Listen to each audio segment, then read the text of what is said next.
এই দুর্ভিক্ষের কারণে জনগণ যখন ত্রাণ নেওয়ার জন্য মন্ত্রণালয়ে আসা শুরু করছে, তো ইউসুফ আলাইহিস সালাতু ওয়াস সালাম পাশে বসে থেকে লোকদেরকে বলতেছে, দাও দিতে থাকো, ত্রাণ দাও, দুর্ভিক্ষ, মিশরে দুর্ভিক্ষ। তো একটা লোক আসছে, ওনাকে 4 কেজি পরিমাণ গম দেওয়া হয়েছে। ওই লোকটা বলতেছে, জিদিনি ইউসুফ, আমাকে আরো দাও। ইউসুফ আলাইহিস সালাতু ওয়াস সালাম বলেন, এই তাকে আরো 4 কেজি দিয়ে দাও। আবার বলেন, জিদিনি, আমাকে আরো দাও। তো ইউসুফ আলাইহিস সালাতু ওয়াস সালাম বলেন, তাকে আরো 4 কেজি দিয়ে দাও। 3 বার দেওয়ার পরে বলতেছেন, আরো দাও। এবারে ইউসুফ আলাইহিস সালাতু ওয়াস সালাম বলেন, এই লোক, তোমাকে কতবার দিব? তুমি তো জানো মিশরে দুর্ভিক্ষ চলতেছে, মানুষের মধ্যে একটা হাহাকার, খাবারের অভাব। তোমাকে যদি একাই 12 কেজি দিয়ে দিই, অন্য মানুষকে আমি কি দিব? মূল জিনিসটা বুঝেন। এবার ইউসুফ আলাইহিস সালাতু ওয়াস সালামের এই কথার পরে ওই লোকটা বলতেছে, ইউসুফ শোনো, আমি কে তুমি যদি জানতা, তাহলে আমি যতবার চাইতাম তুমি আমাকে ততবার দিতা। এবার ইউসুফ আলাইহিস সালাতু ওয়াস সালাম বলেন, তাহলে তোমার পরিচয় কি?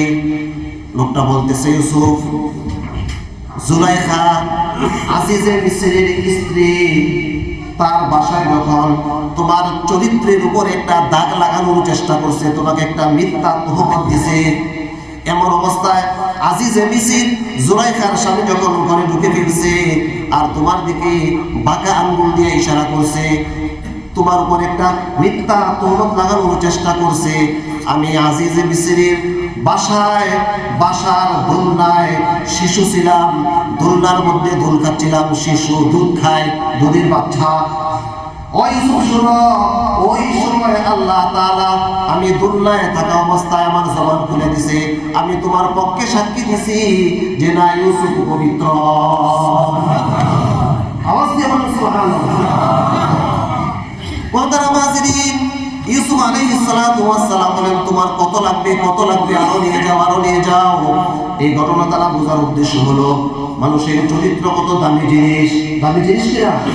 কারণ যাদের চরিত্র ভালো না, তারা সমাজে মাথা উঁচু করে দাঁড়াইতে পারে না। যাদের চরিত্র ভালো না, তারা সমাজে দাম পায় না।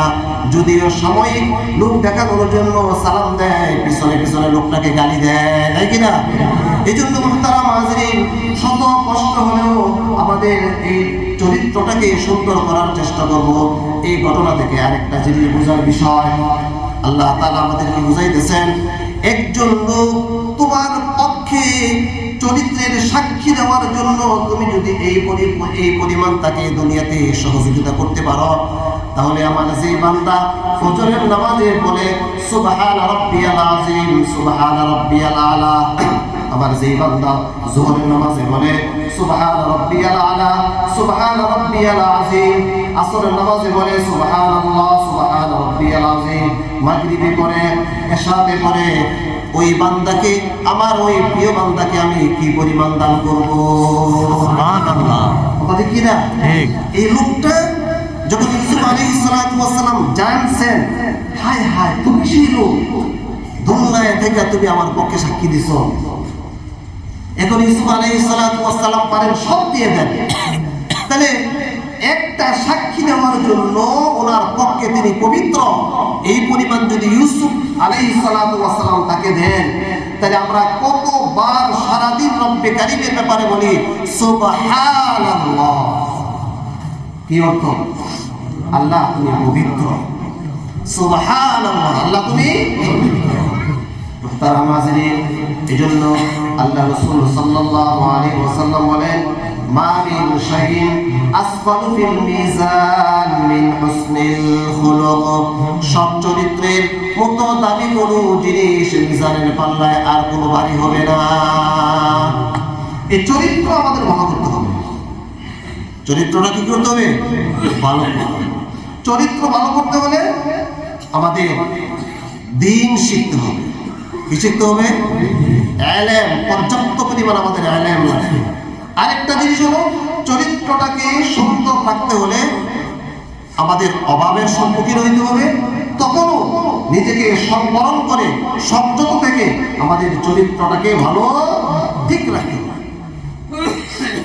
এমন চরিত্রবান লোকদের ব্যাপারে আল্লাহ রাসূল সাল্লাল্লাহু আলাইহি ওয়াসাল্লাম বলেন, আনা যাইরুন বিবাইতিন ফি আ'লাল জান্নাহ, যার চরিত্র সুন্দর হবে তাকে, তার ব্যাপারে আমি জান্নাতের সর্বোচ্চ স্তরে তাকে আমি একটা ঘরের জিম্মাদারি নিলাম।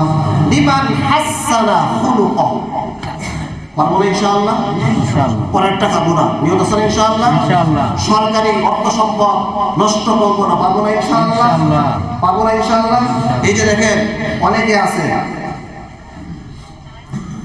চিপা চাপায় বাড়িঘর,